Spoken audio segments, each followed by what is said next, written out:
fogo dos céus, queima esse altar, mostra pra esse povo que há Deus em Israel.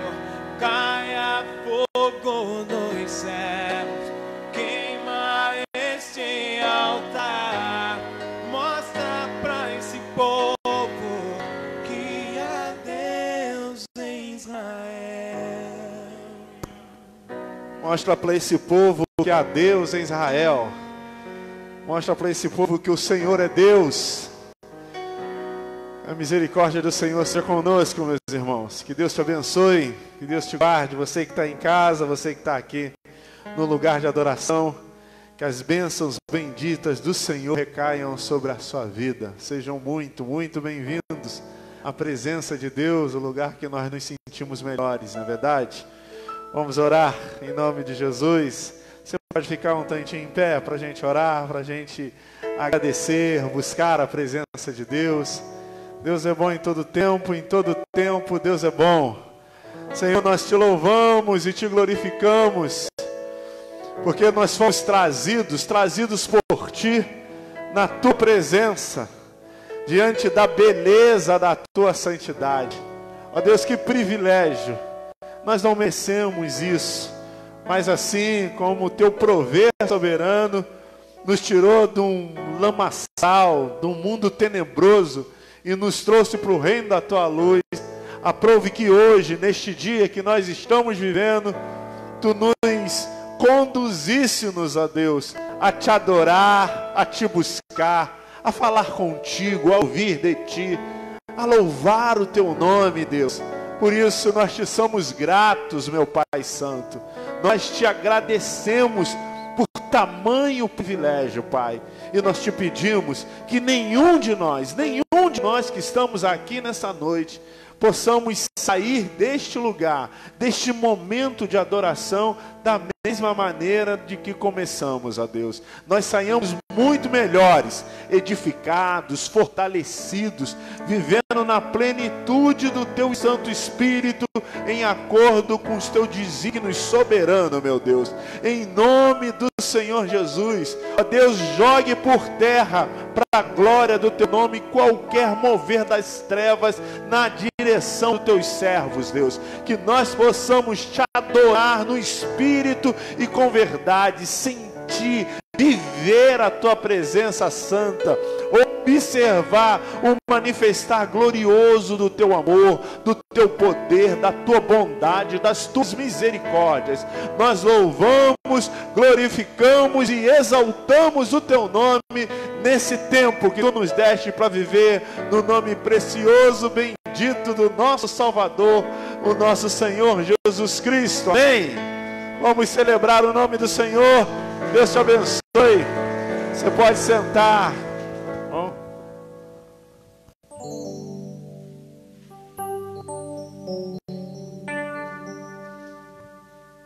Ninguém explica ao Senhor, Pai. Não há palavras que consigam explicar a tua grandeza, Deus. Nada é igual ao seu redor, tudo se faz o seu olhar, todo o universo se formou o seu falar. Teologia pra explicar, o Big Bang pra disfarçar. Pode alguém até duvidar, pois sei que há um Deus a me guardar. E eu, tão pequeno e frágil, querendo sua atenção. No silêncio encontro resposta certa então.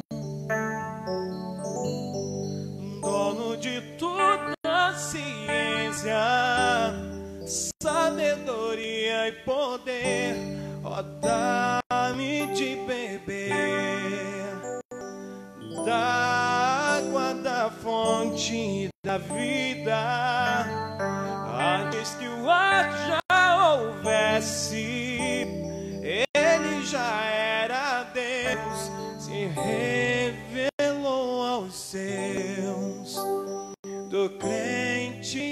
ateu, ninguém explica Deus.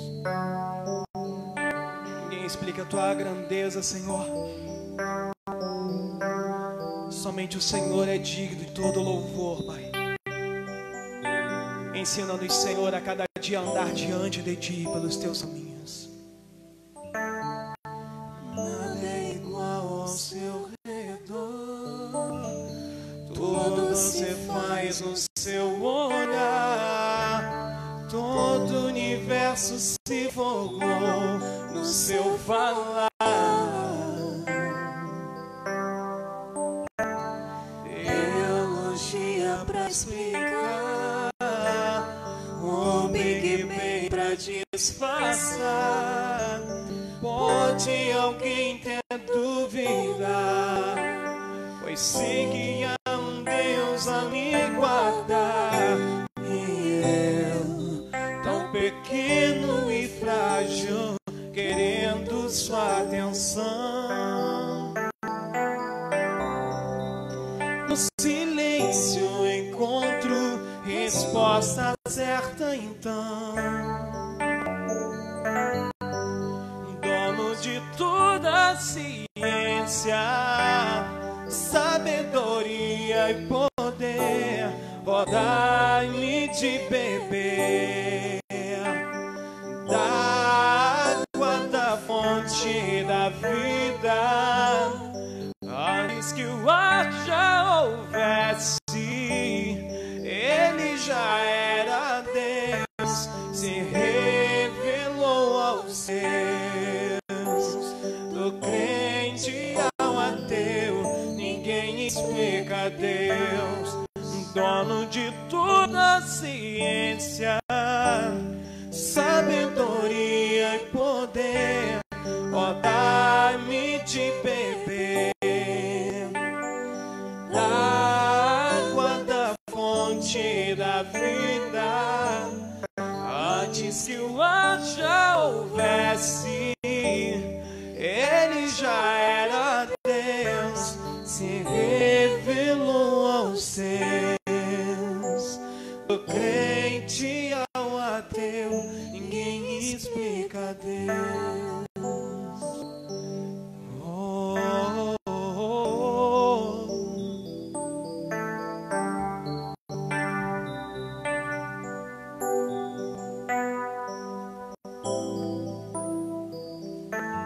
Ninguém explica Deus. Salmo 115, quero ler com você esse texto.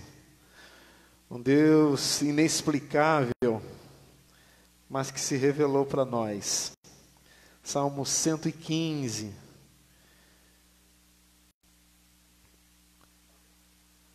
Diz assim a palavra do Senhor. Salmo 115.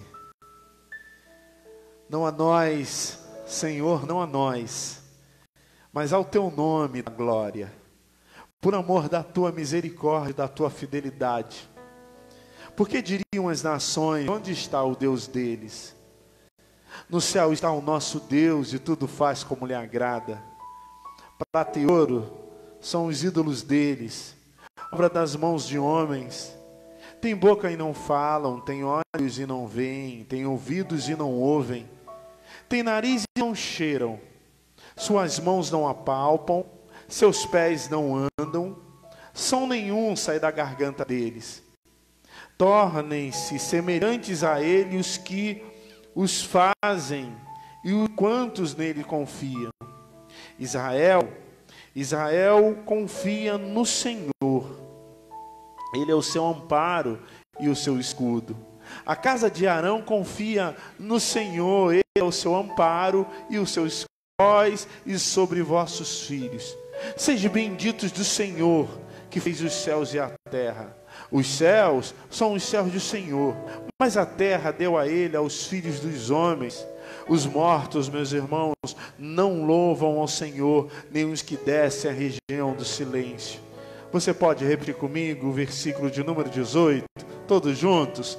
Nós, porém, bendiremos o Senhor, desde agora e para sempre. Aleluia. Vamos mais uma vez, em nome de Jesus?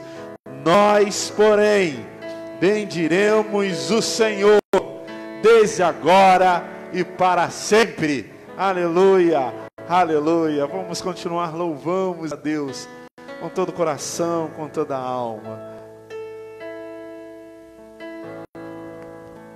Acima de todos, acima de tudo,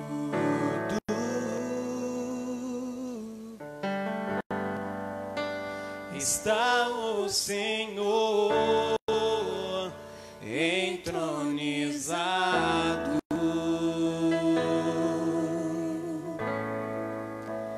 Os anjos e os homens,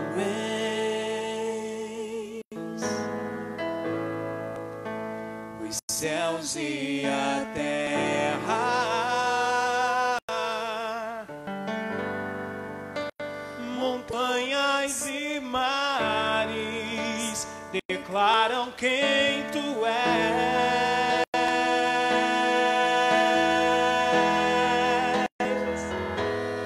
Tu és Senhor e Rei, governas sobre o universo, justo e fiel,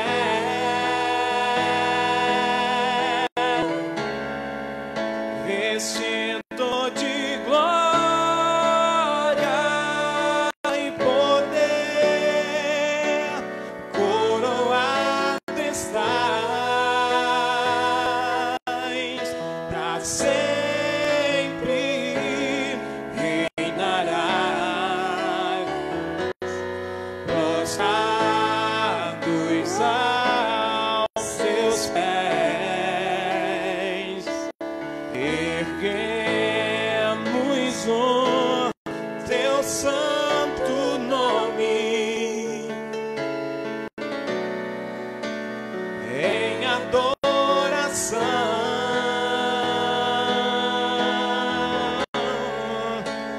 Nos entregamos a ti, toma o teu lugar e habitas entre nós,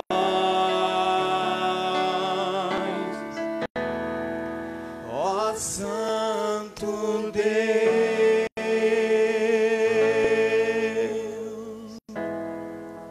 ó Santo Deus.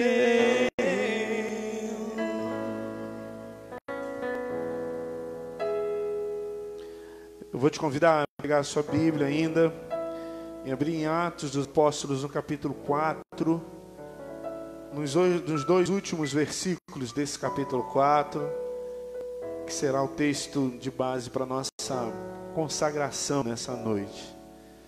Atos capítulo 4, versículo 36 e 37. Quero ler com você, você pode permanecer sentado mesmo, você que está em casa, você que está aqui. Atos 4, 36 e 37. Diz assim um santo texto da palavra de Deus.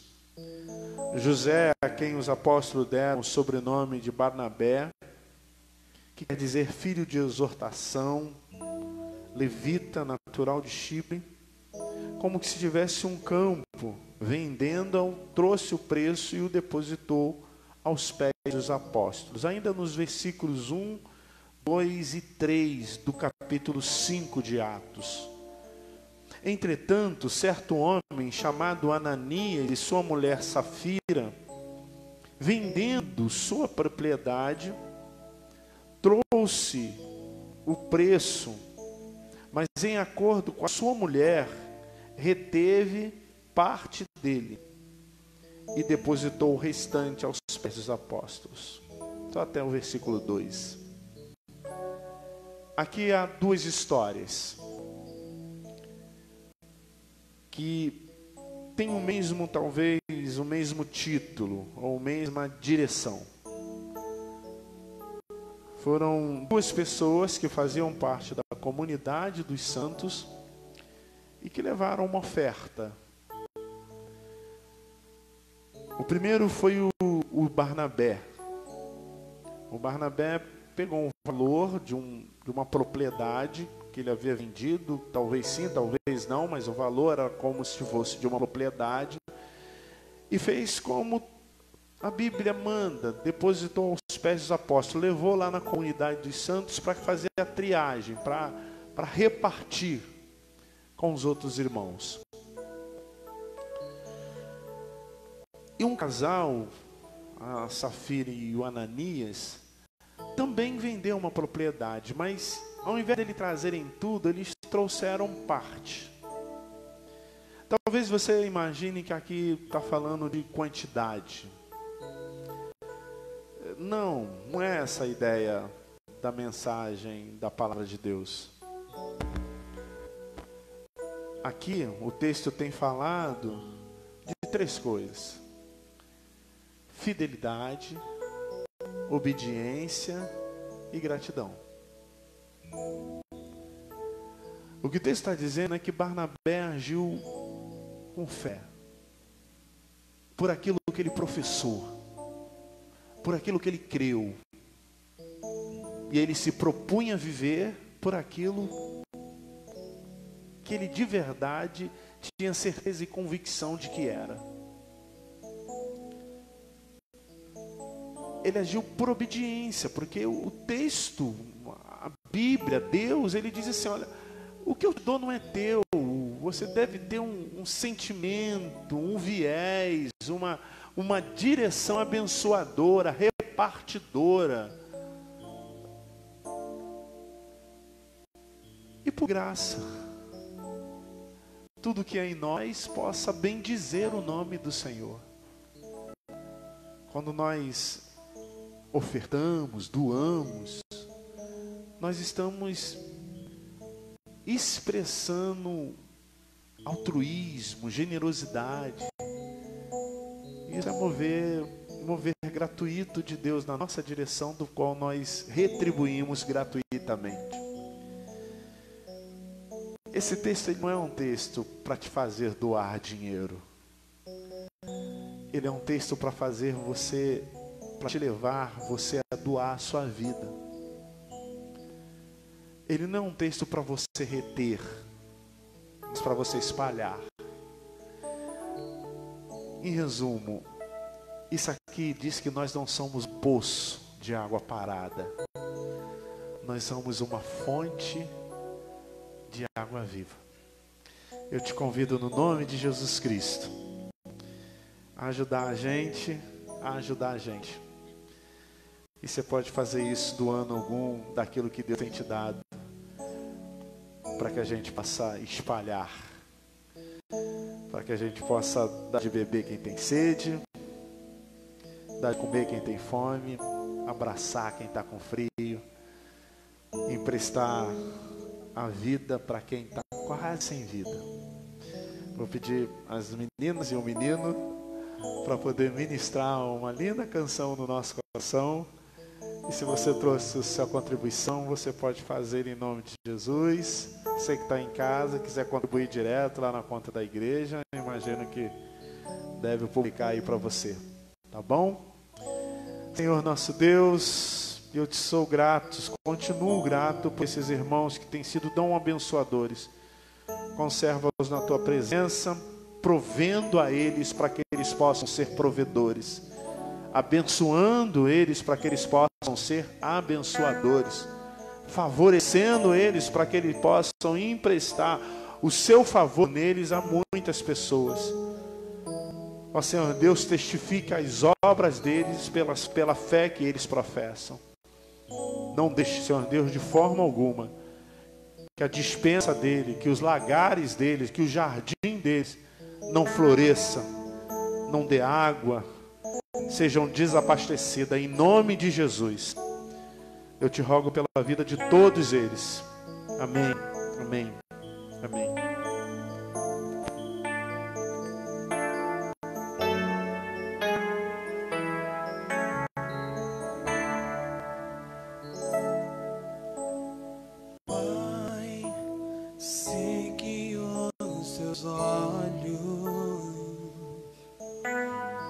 estão sobre a terra procurar alguém que te adore em espírito, alguém que te adore em verdade. Pai, como achastes a Davi, vem e derrama sobre mim o óleo precioso da unção, que me faz segundo o teu coração. Achei em mim verdadeiro adorador, com vestes de louvor. Quero contemplar teu rosto, ó Pai. Vem ungir minha oferta de amor. Dou a ti meu coração, meu Deus, meu Pai. Ache em mim um verdadeiro adorador. Ache em mim verdadeiro adorador, com vestes de louvor. Quero contemplar teu rosto, ó Pai. Vem ungir minha oferta de amor. Dou a ti meu coração, meu Deus, meu Pai. Ache em mim um verdadeiro adorador. Amém. Meus irmãos, eu quero rogar a Deus pela vida de vocês e quero pedir que vocês estejam em oração. Eu tenho compartilhado com alguns pastores do nosso presbitério, da nossa região. Nós somos 7 igrejas e mais uma congregação. E eu tenho algumas coisas que são comum, está sendo pelo menos comum em todas as nossas igrejas. Eu não sei se outras denominações está acontecendo a mesma coisa, mas no nosso presbitério, que é o que de verdade nos interessa em princípio, tem sido comum isso. Primeiro que o produto, ou o que essa pandemia produziu na igreja. A gente já começa a ver de maneira mais clara os efeitos da pandemia na nossa igreja, desse afastamento, desse tempo todo. Nas igrejas em si, não só nessa. Primeiro, uma grande evasão de jovens. Por incrível que pareça, os jovens que foram aqueles do qual tinha menos possibilidade de ser contaminado, eles assim se afastaram do convívio da comunidade. Tem uma igreja nossa que ela é uma igreja média e o ministério de música deles era composto de jovens, né? Nós aqui também somos jovens, os meninos, as meninas aqui são jovens mais maduros. Mas tem alguns ministérios de música que são jovens, adolescentes. E simplesmente não tem mais música no culto da igreja, porque nenhum deles, ou pouquíssimos deles voltaram pós-pandemia. Se tornaram muito inconstantes. Isso não é muito triste, mas não é para assustar.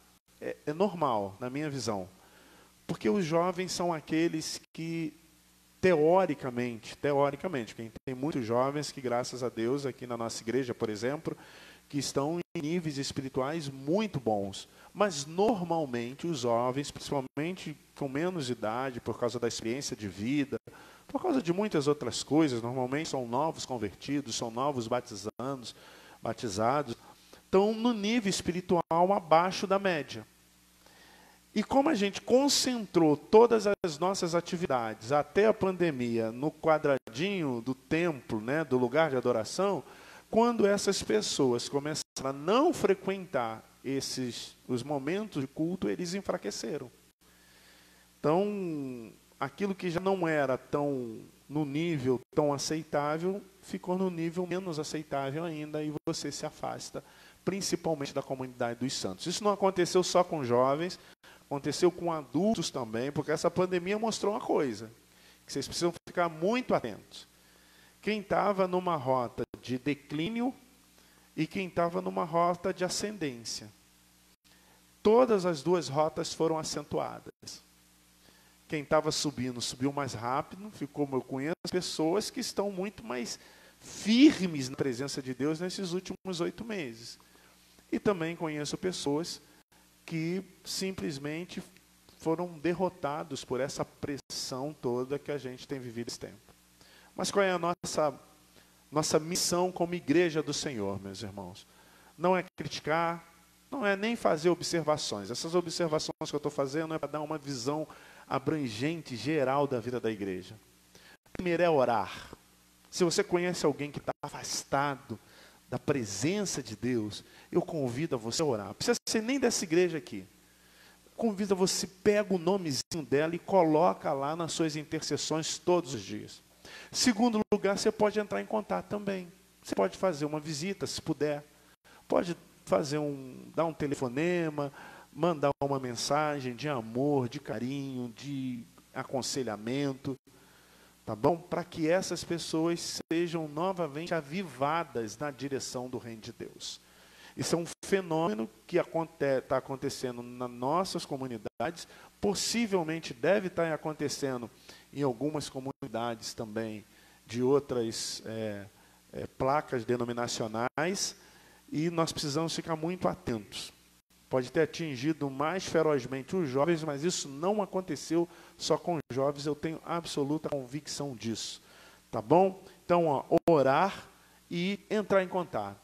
Visitar, dar um telefonema, mandar uma mensagem, convidar. Nossos cultos, vocês sabem, nós ainda temos 2 cultos para que a gente esteja num espaço bem seguro, mesmo a gente percebendo que há um declínio acentuado da contaminação e da mortalidade, principalmente na nossa região, nós ainda estamos tomando todos os cuidados com as máscaras, com o álcool gel, desinfetando o templo, todos os cuidados a gente tem tomado. Então, se você vier no culto aqui da igreja, você não vai correr um mínimo de risco. O risco zero na vida não existe, não é verdade? Mas o mínimo de risco, aquilo que a gente pode fazer, a gente tem feito, para a glória de Deus, para a segurança dos irmãos e cumprindo aquilo que o Senhor nos disse, né? Sejam prudentes, e a gente tem sido ao longo desse tempo, com muita dor, mas a gente tem vivido um tempo bem especial de aprendizado, tá bom? Por isso eu queria orar agora. Essa semana nós vamos orar por pessoas que estão desgarradas do rebanho. Pessoas que estão longe de Deus. Porque esse é o primeiro sinal, meus irmãos. O primeiro sinal de uma pessoa que se afasta da presença de Deus é quando ele se afasta da comunidade dos santos. Isso aqui não é uma religião. Nós já passamos dessa fase, não é verdade? Isso aqui é o corpo de Cristo, onde os seus membros se reúnem. É isso, é os ramos de uma videira. E quando a gente já perde a vontade, o gozo de estar como um dos tais, de estar na comunidade daqueles que foram lavados e remidos pelo sangue de Jesus, isso já é um sinal claro que você está se afastando da presença de Deus. Não se engane. Deixa o Espírito ministrar na sua alma. Não se engane. Ah, pastor, eu não preciso de estar na igreja. Eu sei que você não precisa, bola. Quem disse que a gente precisa? Não precisa, não. Mas, ora, bolas, quem foi que disse que não é válido? Se acabar todas as igrejas do mundo, as denominações, você deixa de ser fiel a Deus? Claro que não. Claro que não. Mas o Senhor nos deu essa possibilidade. Você não precisa de ir para a escola para aprender a ler. Você pode aprender a ler em casa. Eu conheço algumas pessoas. Mas vamos conversar? A escola é muito mais rápido, é muito mais eficiente. Você aprende e ensina. É isso que é a igreja. Você se fortalece. você é fortalecido e você fortalece, você ajuda e é ajudado, você chora e é consolado, você consola. A igreja é uns aos outros. Você se alegra com os que se alegram, você chora com os que choram. Então, se você não gosta de viver isso com todas as imperfeições, já é um sinal claro, porque a palavra de Deus aqui diz isso. Se você não ama, se você não quer ficar perto, se você não tem prazer em congregar com aqueles que são iguais a vocês, como é que você vai dizer que ama e quer congregar com Deus? Isso é impossível, meus irmãos, porque nós somos a expressão de Deus na terra. Se você conhece alguém que está afastado, eu queria que você orasse agora, clamasse pelo sangue de Jesus para a vida dele. Ah, pastor, eu conheço um irmão que está insatisfeito, está indo para outra igreja. Ah, esse aí você pode até conversar com ele, mas se ele quiser ir, a gente não pode fazer nada. Amém. Mas aquele que está afastado, está indo para o mundo, como a gente diz, tá bom? Vamos ficar mais só um tantinho em pé, porque aí a gente tem mais, se move mais. Então você pode orar aí, lembra aí de alguém. Você que está aí em casa, se você conhece alguém, manda o nome ali para Felipe, que a gente vai orar por ele no final do culto também. Pode mandar um nome para ele, para o Felipe ali. Se ele não quiser falar o nome, fala assim, não, tem que falar o nome. Não, tem que falar o nome. Fala o nome dele aí, que a gente vai orar por ele. Se você não quiser que fale o nome dele aqui, aí você bota do lado lá. Não fala o nome dele não, que ele não pode saber não. Mas manda o nome, porque a gente vai orar, não só hoje, mas vamos continuar orando, tá bom? Senhor nosso Deus, nosso bendito Pai, glorioso, poder e glória faz parte de Ti. E as Tuas misericórdias duram para sempre.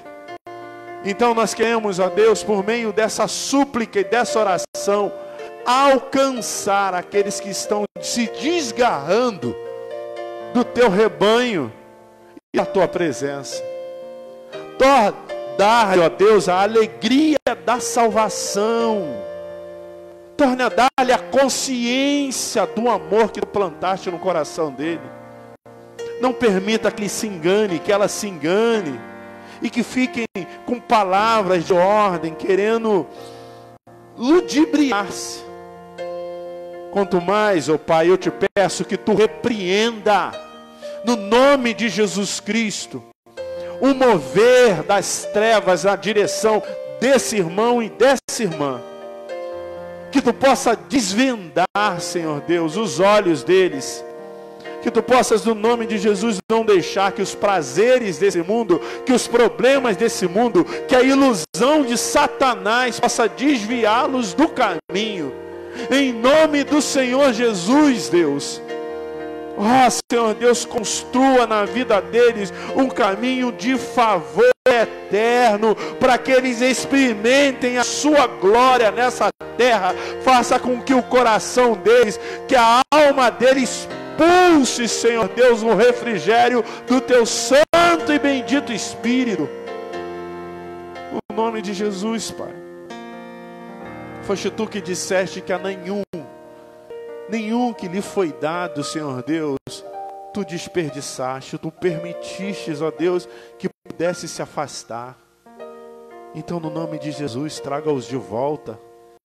E mais do que isso, como Tu tens dito, que Tu nos daria muito mais daquilo que nós pedimos ou pensamos. Que Tu possas, no nome de Jesus, trazer aqueles que antes da pandemia nem Te conheciam, Deus. Ó Espírito Santo, são filhos, são esposos, são esposas, são parentes, são amigos, conhecidos. Os filhos de Abraão que estão espalhados, Senhor Deus, nessa terra, e que estão sendo consumidos pelo fogo do inferno. Em nome do Senhor Jesus, faça, Deus, com que o Teu fogo latador, Deus, recaia sobre a vida deles. Faça com que eles possam recobrar, Senhor Deus, a consciência da salvação. Derrame a Tua misericórdia sobre a vida desses irmãos, no nome santo e precioso do Senhor Jesus. Amém, amém. Pode sentar, meu irmão. Eu quero dizer para você que nós estamos já retornando com quase todos os nossos ministérios. Está um pouco difícil, meus irmãos, mas a gente está retornando. E um ministério que eu particularmente sou extremamente apaixonado é um ministério de pequenos grupos. Aqui nós temos pequenos grupos de jovens, de homens, de mulheres, e eles funcionam aqui na igreja, às sextas-feiras, 19 horas. Então você pode vir aqui compartilhar, chorar junto, abençoar e ser abençoado, meu irmão. Convido você, as mulheres da igreja, tem um grupo que se reúne, voltaram agora sexta-feira passada, elas se reúnem de 15 em 15 dias. Não é isso, Deise? 15 em 15 dias, a sexta agora não vai ter reunião, mas na outra, aí elas se reúnem. É um tempo muito especial para você. Sei que você gosta de ficar lá no grupo do WhatsApp, é legal o grupo lá do WhatsApp. Você manda um bom dia, boa tarde, um texto bíblico, é bênção de Deus, mas nada substitui o relacionamento pessoal. Eu tenho uns irmãos aí que estou com vontade de conversar com eles assim. Eles ficaram lá, chamar o presbítero Eduardo, o presbítero Luiz, falar, pergunta, pastor, quando é que vai voltar o culto presencial? Quando é que vai voltar o culto presencial? Eu vou para outra igreja. Ficaram falando aí, mandando coisa aí. Aí o culto presencial voltou, eles não vêm. É um negócio assim internacional, né? Eu que não esquento para isso, não vem. É um negócio assim, só Jesus explica. Então assim, meus irmãos, no nome de Jesus, vem nos pequenos grupos, é aquele arrozinho e feijão, mas que te alimenta.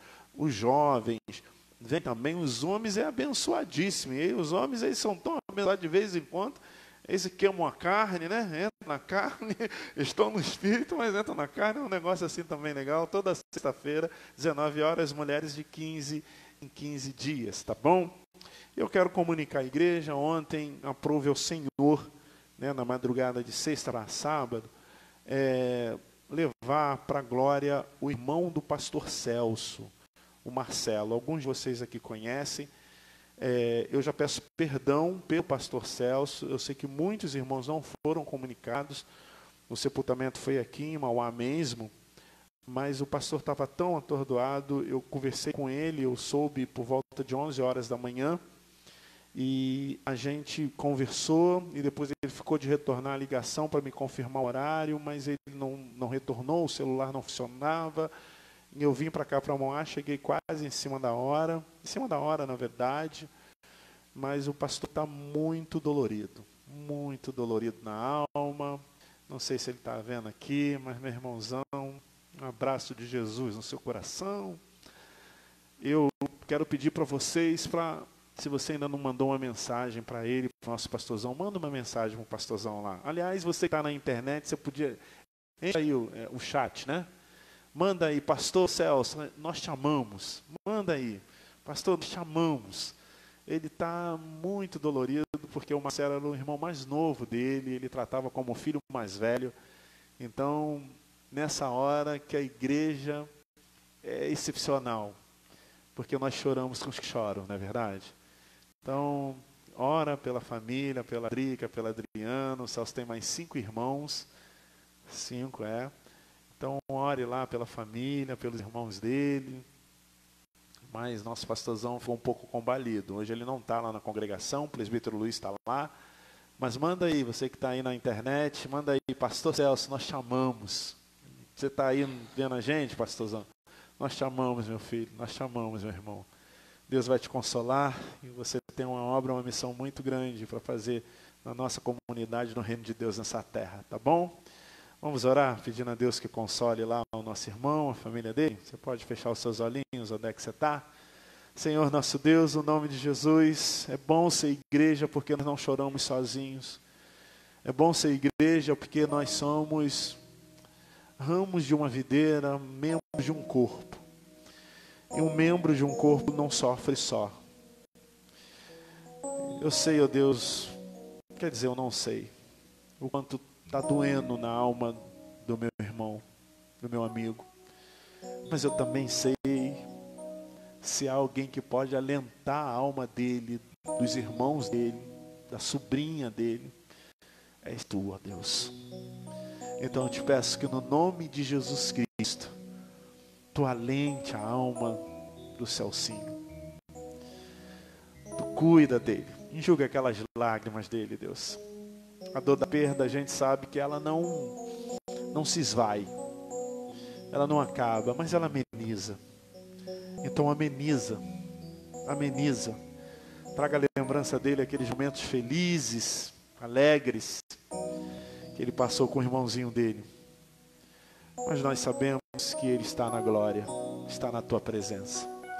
Nós te louvamos, te glorificamos, te exaltamos pelo privilégio de sermos igreja e termos condições de chorar com os que choram. No nome de Cristo ressurreto que nós choramos. Amém. Amém. Amém. Pega sua Bíblia aí, meu irmão e minha irmã. Abre no capítulo 17 dos Atos dos Apóstolos. Atos 17, a partir do versículo 16.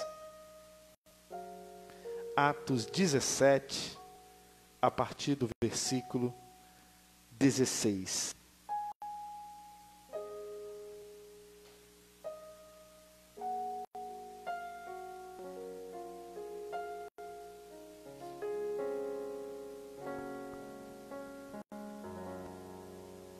Atos 17, 16. Enquanto Paulo os esperava em Atenas, o seu espírito se revoltava em face da idolatria dominante na cidade. Por isso, dissertava na sinagoga entre os judeus e os gentios piedosos. E também na praça, todos os dias, entre os que se encontravam ali. Alguns dos filósofos, epicureus e estoicos contendiam com ele, havendo quem perguntasse: o que quer dizer esse tagarela? E outros: parece pregador de estranhos deuses, pois pregava Jesus e a ressurreição. Então, tomando consigo, o levaram ao Areópago, dizendo: poderemos saber que nova doutrina é essa que ensinas? Posto que nos trazes aos ouvidos coisas estranhas, queremos saber o que vem a ser isso. Pois todos os de Atenas e os estrangeiros residentes de outra coisa não cuidavam, senão de dizer e ouvir das últimas novidades. Então, Paulo, levantando-se no meio do Areópago, disse: senhores atenienses, em tudo vos vejo acentuadamente religiosos, porque passando e observando os objetos de vosso culto, encontrei também um altar ao qual está escrito: ao Deus desconhecido. Pois esse que adorais sem conhecer é precisamente quem eu vos anuncio. O Deus que fez o mundo e tudo que nele existe, sendo ele Senhor do céu e da terra. Não habita em santuário feito por mãos humanas, nem é servido por mãos humanas como se alguma coisa precisasse. Pois ele mesmo é quem a todos dá vida, respiração e tudo mais. E de um só fez toda a raça humana para habitar sobre toda a face da terra, havendo fixado os tempos previamente estabelecidos e os limites da sua habitação, para buscarem a Deus, se porventura tateando o possam achar, bem que não está longe de nenhum de vocês. Pois nele vivemos e nos movemos e existimos, como alguns dos vossos poetas têm dito, porque dele também somos geração. Sendo, pois, geração de Deus, não devemos pensar que a divindade é semelhante a ouro, prata ou pedra trabalhada pela arte da imaginação dos seres humanos. Ora, Deus não levou em conta os tempos da ignorância. Agora, porém, notifica aos homens que todos, em toda parte, se arrependam, porquanto estabeleceu um dia em que há de julgar o mundo com justiça, por meio de um varão que destinou e acreditou diante de todos, ressuscitando dentre os mortos. Vamos orar. Santo Deus e eterno Pai, nós somos muito limitados para compreender o mistério dessa palavra e dessa mensagem. A gente até entende a história, mas por trás dessa história, ou no centro dessa história, há uma mensagem. Nós sabemos disso. Há uma mensagem que edifica, há uma mensagem que renova, há uma mensagem transformadora. E nós, com a limitação que nós temos, nós não conseguimos adentrar no cerne, no espírito desta mensagem. É por isso que eu te clamo agora, bondoso Deus, que tu possa, Senhor Deus, abençoar-nos, iluminar-nos, ó Deus, para que essa mensagem possa encontrar um espaço, um lugar muito especial em nós, para que nós sejamos, Senhor Deus, embebecidos, para que nós sejamos, Senhor Deus, inundados por essa palavra, que rios de água viva, Senhor Deus, ensope a nossa alma, e nós possamos, Senhor Deus, ser tragados por essa onda santa de bondade, de poder, de favor, de direção para a vida, Pai. Ó Espírito Santo de Deus, se tu não fizeres isso, qual seria a valia de nos trazer aqui nessa noite? Se tu não moveres em nós, o que nós estamos fazendo aqui, Pai? Mas eu sei que tu tens um propósito. E o querer e o efetuar para você é a mesma coisa. Então nós estamos aqui. Faça e efetue em nós conforme a tua bondade. No nome do Senhor Jesus, amém. Amém. Hoje nós estamos indo para um tempo derradeiro, para o final dessa série de mensagens que eu tenho pregado. Eu já não sei quanto tempo, não sei se foi 1, 2 ou 3 meses, sobre homens e mulheres da Bíblia que serviram, que Deus nos deu como espelho, como referência, como exemplos, para que no caminhar da vida deles nós possamos também pautar o nosso caminhar diante de Deus. Nós falamos aqui, eu lembro que a primeira mensagem foi do Elias lá, acho que foi do Elias. Nós falamos da Abigail, da Ana. Nós conversamos sobre o João Batista, sobre o José do Egito, sobre vários personagens, sobre o Zaqueu, o Bartimeu, o Filemon. E hoje nós vamos fechar essa série de mensagens falando de um dos maiores expoentes da Bíblia, dos irmãos que é considerado hoje se não o maior, um dos maiores teólogos que já existiu. E mais do que isso, a mensagem de hoje serve como introdução para a próxima série de mensagens, que eu vou começar agora em novembro, na semana que vem, sobre o ser de Deus.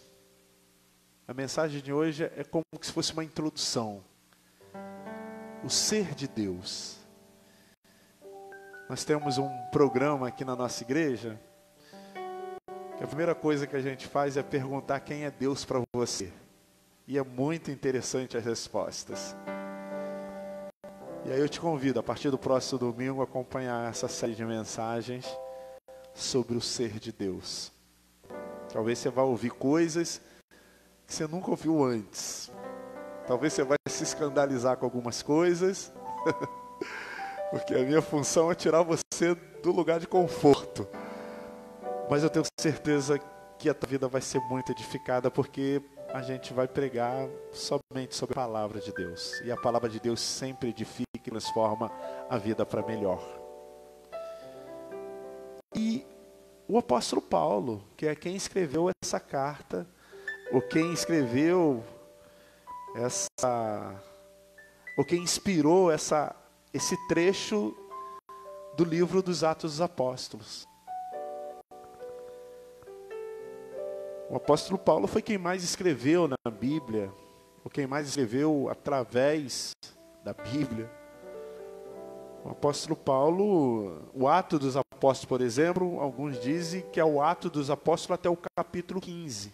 A partir do capítulo 15 é os Atos do apóstolo Paulo, porque conta a trajetória, as viagens missionárias, tudo acerca que envolveu os primeiros passos da vida ministerial do ex-Saulo, do Paulo de Tarso. E é sobre esse ser enigmático assim que a gente vai conversar agora. O Paulo estava em Bereia, na sua trajetória missionária. Mas em Bereia aconteceu uma confusão, uma perturbação por parte daqueles que eram opositores à pregação do Evangelho. E aí o levaram, o texto diz, para as bandas do mar, e ele chegou até Atenas, que era uma das grandes metrópoles da Grécia Antiga. Em Atenas era como Nova York, era um grande centro do saber, da cultura, da religião. Era onde as coisas aconteciam. Se as coisas começavam a acontecer, se as coisas aconteciam, começavam a acontecer em parte ali em Atenas. E chegando lá, ele está à espera de Timóteo e Silas.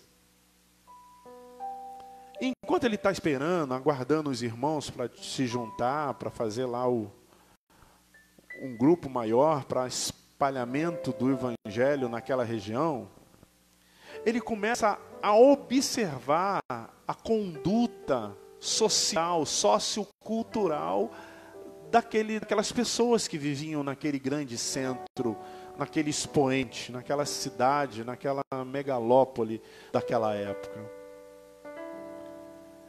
E o texto diz que o espírito do Paulo, você já passou por isso? Certamente você já passou. Começa a se revoltar. Sabe aquele negócio, você tem uma revolta interior. Quando você ouve na televisão que teve um assassinato de uma pessoa, de um chefe de família, de um pai de família, quando você ouve uma corrupção, aquela revolta interior, aquele negócio que você diz assim, pô, o que eu posso fazer para transformar esse negócio? Então, o texto diz que Paulo começa a ter uma revolta dentro de si, em vista daquilo que ele observava. E o que Paulo observa? Um grande movimento idólatra na cidade. Ao contrário de nós, o que revolta Paulo é o afastamento das pessoas de Deus. Não é em si o que elas fazem.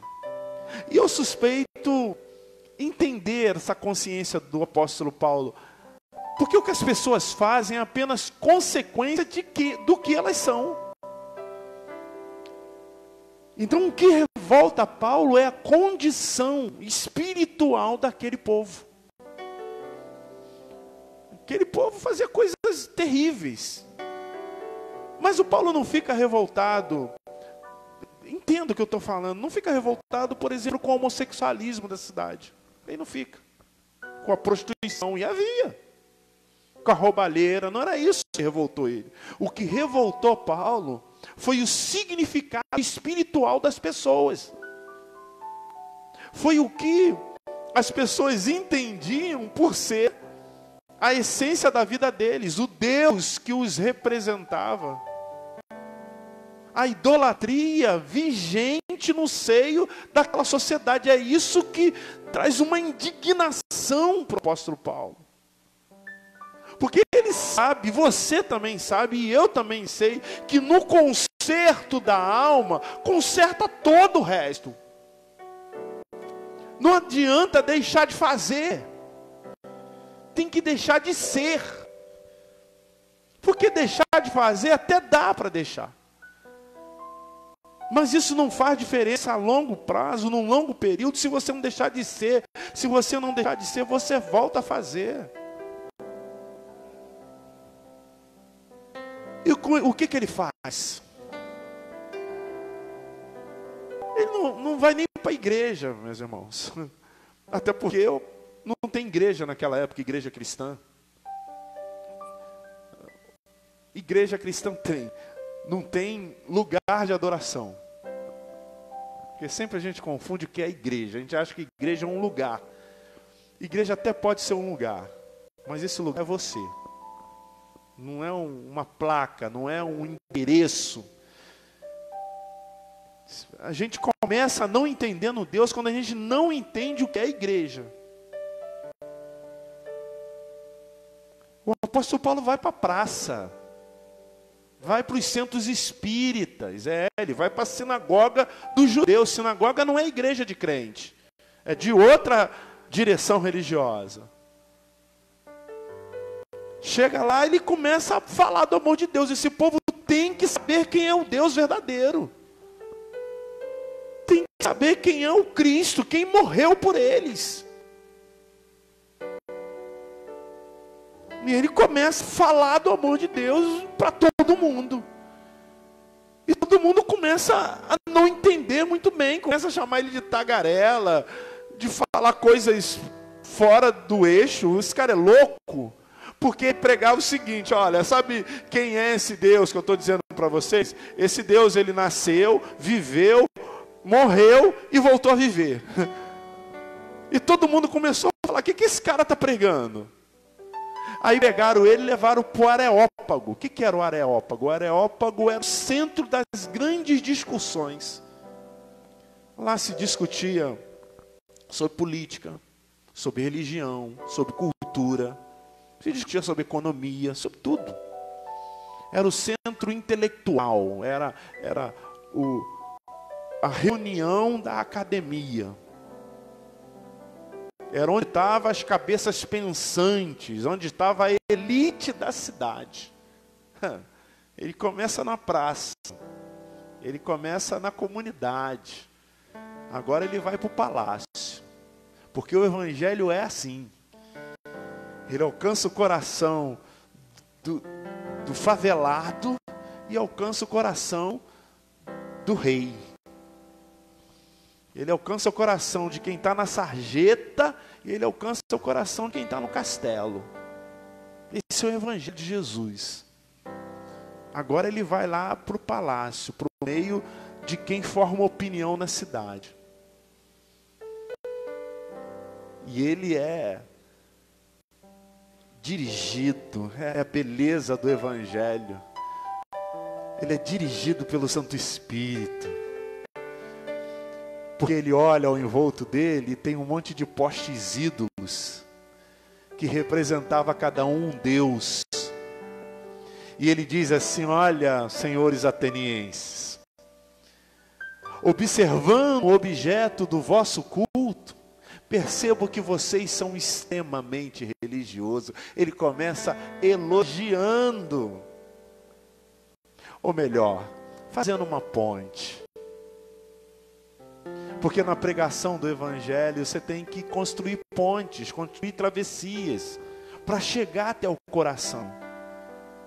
É esse mesmo apóstolo Paulo que diz, olha, eu às vezes me faço como um deles, mas para ganhá-los, para a glória de Deus.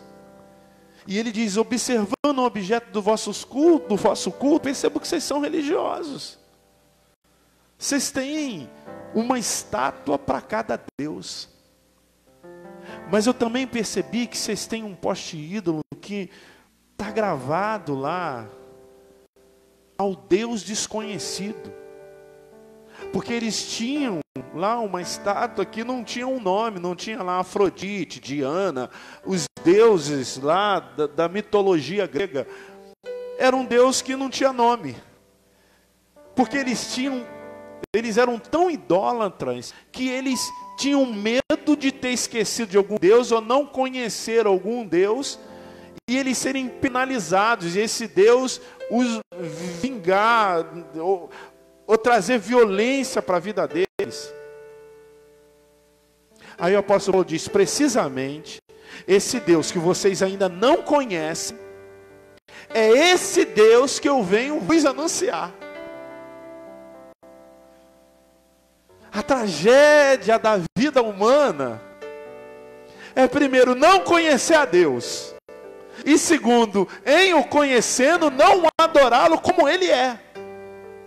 Talvez seja pior. Porque a Bíblia diz, se você o conhece e não adora como Ele é, melhor seria que você nunca o tivesse conhecido. E o que o apóstolo Paulo orienta aquele povo? Direciona aquele povo para uma adoração, para uma busca de um Deus verdadeiro. Um Deus que vai exaltar o nome dele em você. Um Deus que vai fazer, que vai estabelecer para a tua vida algo que você ainda não conviveu, que você ainda não viveu. Um Deus que vai te elevar a um momento significativo. A um Deus que vai dizer quem você é. A um Deus que vai te levar para onde você tem que ir. A um Deus que vai estabelecer na tua vida a glória que Ele prometeu para você. Só quem pode fazer e efetuar isso é o Deus verdadeiro. Não é um Deus feito por mãos humanas, pela ideia humana, pela ideologia humana, mas um Deus Pai de Jesus, o Deus da Bíblia, o Deus verdadeiro. Ele olha para eles e diz, se você está com a sua Bíblia aberta, no versículo 24, o Deus que fez o mundo e tudo o que nele existe, sendo Ele Senhor do céu e da terra, não habita em santuários feitos por mãos humanas. Ele diz, quieta, se desfaz desses postes ídolos, do conceito de um Deus de mentira, de um Deus que tem olhos e não vê, que tem ouvidos mas não ouve, que tem boca mas não fala, que tem mãos e não apalpa, que tem pés e não anda, que tem coração e não te sente. Se afaste desse Deus, mate tudo aquilo que não provém de Deus na sua vida. Elimine as coisas condenadas do vosso meio. Senão vocês nunca vão conseguir ver Deus. Vocês nunca vão entender quem é Deus. Vocês têm que abandonar as doutrinas dos homens. Vocês têm que abandonar o colégio religioso que vocês cresceram e que expuseram para vocês um Deus feito pela mente humana. Vocês têm que abandonar um misticismo religioso que teve origem lá nessa mitologia grega. Enquanto vocês não abandonarem, enquanto vocês quiserem abandonarem as coisas velhas, vocês não viverão as novidades do Espírito na vida de vocês. O apóstolo Paulo se refere àquele Deus como Deus ressurreto. Ele fala, mas como pode alguém nascer, morrer e nascer de novo? Eles não entendiam isso, porque eles não conseguiram compreender que esse Deus transforma. Ele pega você lá na sarjeta e bota você no palácio. Ele pega você moribundo e te dá vida e abundância. Ele pega você adúltero e coloca você um marido fiel. Ele pega o incrédulo e concede fé ao coração dele. Ele transforma o caos. Ele arruma tudo que está bagunçado, ele vive, ele morre, mas ele volta a viver. Se você não matar as coisas que estão sobre a sua vida, que não provém de Deus, dificilmente você vai saber quem é o Deus verdadeiro. Você vai ficar buscando, adorando e clamando para um Deus que você não conhece. Ele fala para aqueles irmãos, é como o Elias lá no Monte Carmelo. Havia um sincretismo religioso. Eles estavam adorando Baal, Moloque e Deus verdadeiro. O Elias falou, não. Ou é Deus ou é Deus. Vocês fazem aí o culto de vocês e eu faço o meu culto. E o Deus que se manifestar é o Deus verdadeiro. A história eu não preciso contar para vocês o final. O Deus verdadeiro se manifesta. E qual é o destino dos profetas de Baal? Morte. Mata os profetas de Baal. É como Josué na batalha com Ai, onde o Acã, na batalha com Jericó, pega despojos dos quais Deus falou, não pegue o despojo, e esconde lá debaixo da tenda. Na batalha e aí quando eles vão à batalha com Ai, eles perdem a batalha, e Josué pergunta para Deus, por que é que nós perdemos a batalha? E Deus fala, há coisas condenadas no vosso meio, vocês precisam eliminar essas coisas condenadas. E o final da história, muitos de vocês sabem, Acã e toda a sua família é morta. E é porque Deus é mau, porque Deus é assassino, como alguns dos profetas de plantão têm dito, não, porque as coisas condenadas precisam ser eliminadas da nossa vida, para que a gente perceba, para que a gente seja movido, para que a gente experimente a glória do Deus verdadeiro. Bate tudo que não provém de Deus na sua vida, meu irmão. Derrube os postes ídolos. Finalmente ele diz, olha, preserve aquilo que Deus tem te concedido, que Deus tem te dado. Deus tem te dado muita coisa boa. Quem é da minha época, antes de mim, na verdade, eu já sou da época da geladeira. Era aquelas grandonas, mas eu sou da época da geladeira. Mas mamãe me contava que na época da vovó, muitos alimentos eram conservados no sal e na gordura de porco. As coisas perecíveis, né?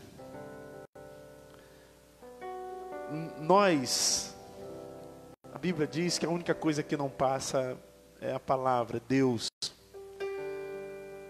Tudo é meio perecível. Mas Deus nos deu a capacidade de sermos os preservadores. Ele é o Jeová Jireh, ou Yah-Jireh. Ele nos concede, Ele providencia tudo para nós vivermos bem.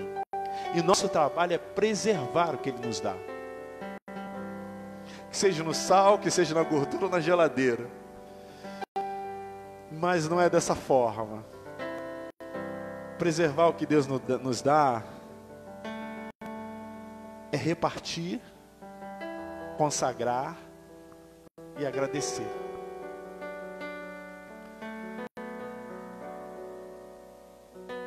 No versículo 26, ele diz, de uma só vez. Aliás, no versículo 25, ele não é servido por mãos humanas, como se de alguma coisa precisasse. Mas ele mesmo é quem nos dá a vida, nos dá respiração e tudo mais. De uma só vez fez todos nós, para nós habitarmos sobre a face da terra, e fixou todos o nosso tempo e o limite da nossa habitação. E aí no versículo 27, para que nós busquemos porventura tateando para que nós podemos achar. Não. Ele está perto de vocês. Não precisa ser naquilo que o tato da mão pode tocar. É naquilo que Ele é na sua vida.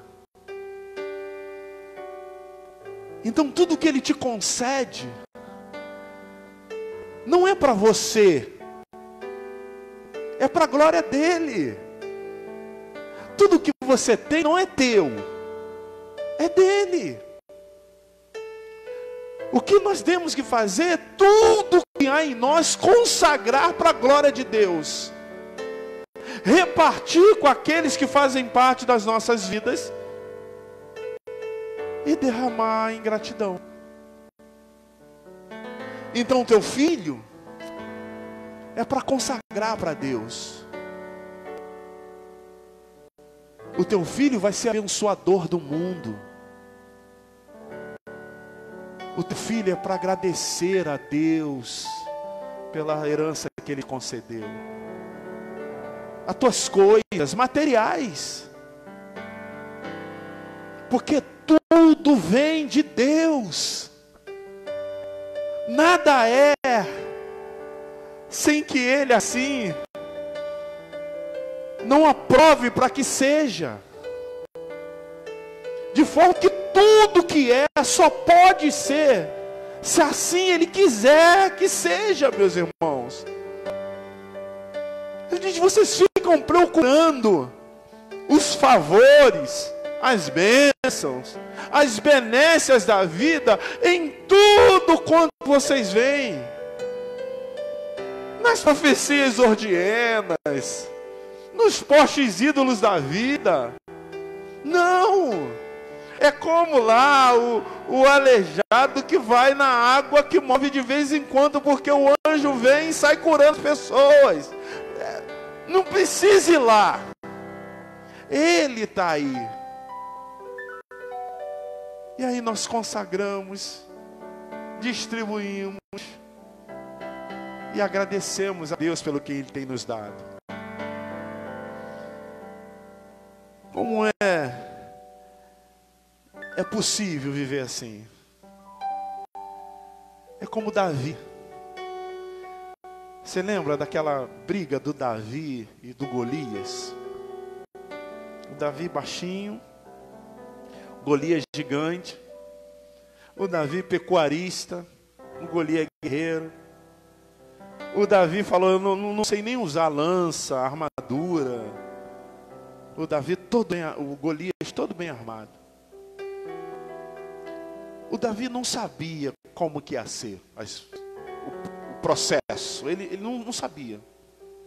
Ele sabia como que ia ser o final. Você não precisa saber o percurso. Você precisa saber o destino.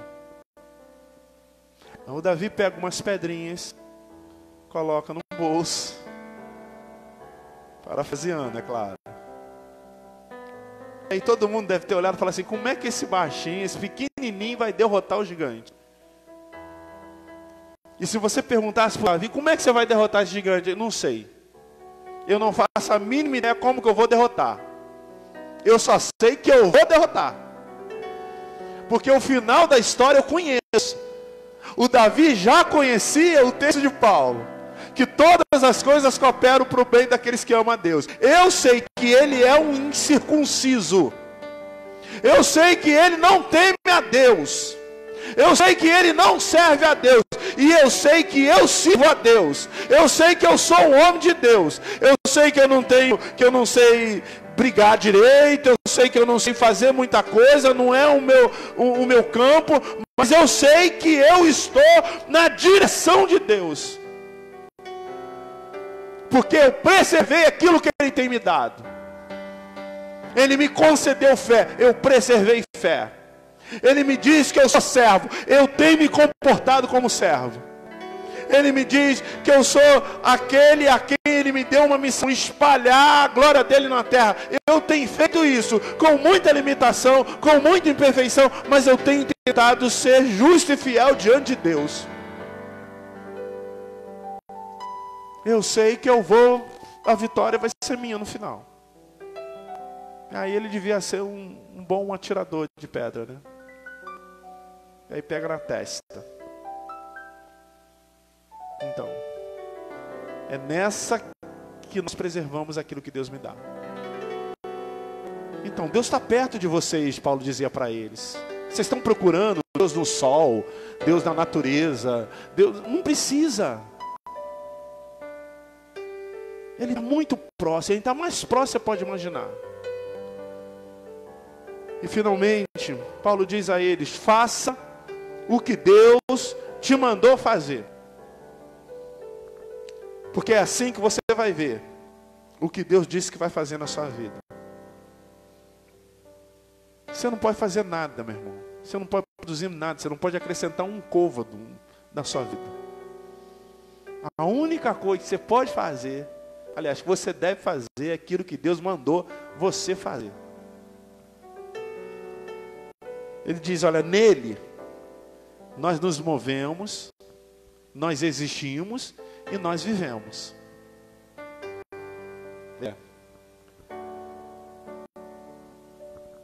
A única coisa que você faz um pouquinho melhor é quando você está nele. Porque nós não somos nada sem ele. É como João escreve: sem ele nada podereis fazer, mas nele vocês podem muitas coisas. Então, Deus te criou para você matar você. Enquanto você não morrer em você, você não consegue ver nele.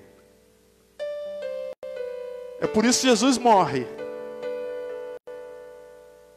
Para que você, morrendo nele, você ressuscite com ele. Em ressuscitando com ele, você passa a viver nele. E em vivendo nele, você vai ter vida eterna. Nele nós movemos. Nele nós existimos. Nele nós vivemos.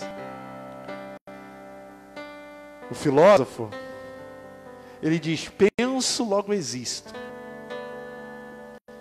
Essa época era uma época filosófica. O texto fala sobre dois grupos filosóficos, os epicureus e os estoicos, os estoicistas. Os discípulos de Epicuro, eles eram hedonistas, tudo pelo prazer, tudo pelo prazer.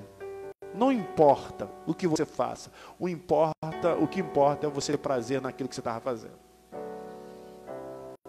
É a sociedade que a gente vive, meus irmãos. Enquanto os estoicistas eram racionais. É por isso que tinha um monte de postes ídolos. O que eles não conseguiam explicar devia ser um Deus.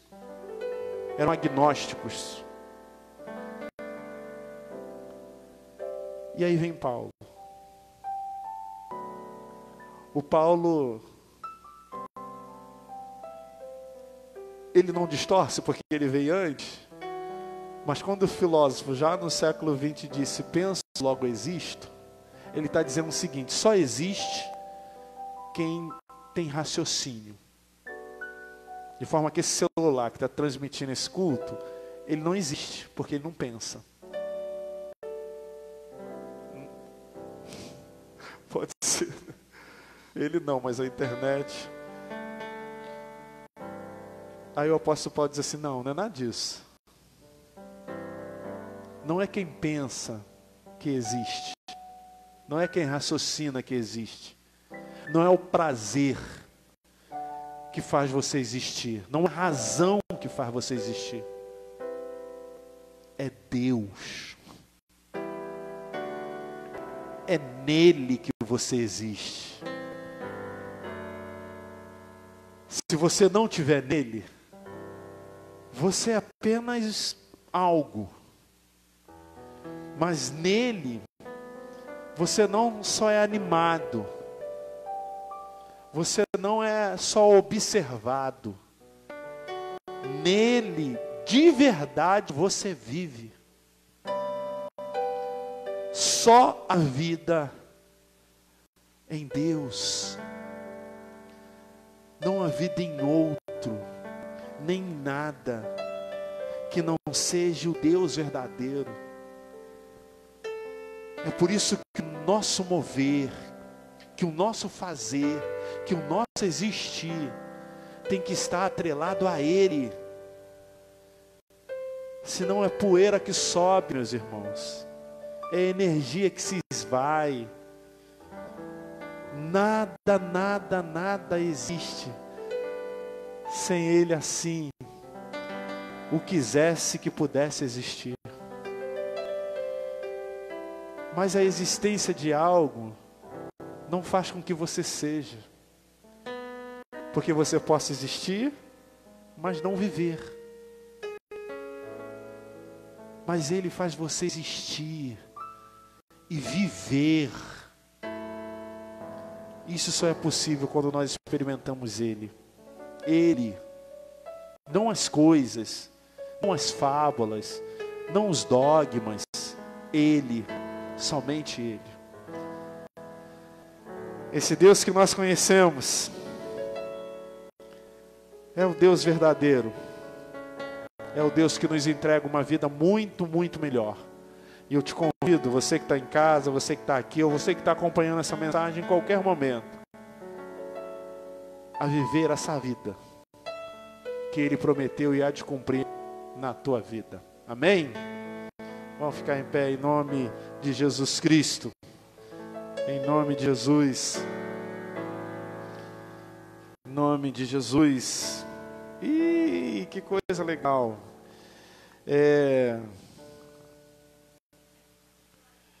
Vamos orar pelo César. Vamos continuar orando pela família da irmã Zilka. Continuar orando pela Edilene. Nós já oramos na semana passada. O César também nós oramos na semana passada. Pela família da Rita, pela família do Hamilton, pela Fernanda, pelo Fábio, pelo Kaique, pelo Miguel, pela Marina, pelo Arthur. Vamos orar pela família da irmã Severina e pela família da Tainá. Pela família, não está aqui. Pelo Wagner, pela família dele, pela Rita Lannes, pela Rita, pelo Roberto e pelo Benedito, pela Andréia, pela Dona Adelina, pelo seu Reginaldo, orar pela família da Zeli Teixeira, pelo Rian, pela Roberta, e pela Elisa e pelo Brian também, tá bom? Orar pelo Brian, tem orado. Vamos orar. Tem muito pedido de oração aqui por saúde, meus irmãos. Pessoas que estão enfermas, tá bom? Inclusive pessoas que estão na UTI, no CTI. Que é o caso da Edilene e do César. Mas eu quero terminar esse culto. Você vai ficar Fica mangada com o pastor, não. Vem cá, irmã Lúcia. Vem cá, quero orar com você. Vem cá.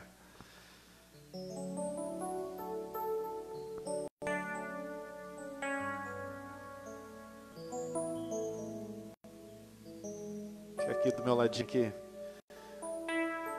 Tá fazendo mais um ano de vida. Oh, boa coisa boa de Deus. Aleluia. Uhul.